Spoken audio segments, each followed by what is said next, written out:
And I wanted to ask you too about leadership. I think people realize the importance. No, they certainly don't. So the leadership component in communication is how you develop influence. Okay. So for me, let's just say I want to get better at dating. I'm going to lead the group. And then at the end, when I want to go home with a girl, two girls, whatever, I'm going to lead that group to say Mel's Diner or whatever. I'm going to constantly be leading the group to where we go. My deep male voice, it said, ladies, all right, it's time to go. All right, guys, everybody, let's get in the Uber. I'm handling things. I'm leading the interaction, and everything is taken care of. And the women know that everything's taken care of simply by my presence.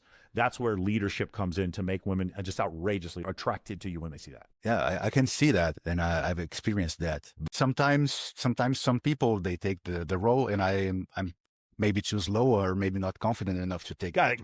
You know? Well, that's what I'm saying, though. But if you don't feel confident, you're not speaking up, and then you speak up, then you might feel phony. Like you might be in a situation where, like, I don't feel like I have the right to like lead this interaction.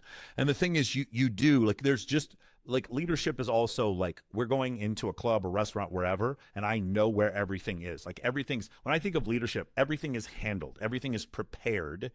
Everything, when we go to dinner, I know where we're going to valet. All the girls get out of my car. We go up to the restaurant. It's just constantly interactions of me being charismatic and leading the interaction. So that at the end, because I've led, when it's like, hey guys, let's all go back to my place. It's kittens and tequila. Let's go check it out. Everyone's like, yes, you've handled it all. It's all taken care of because of you. Of course we will follow. That's the way it works. And a lot of people have a hard time with that.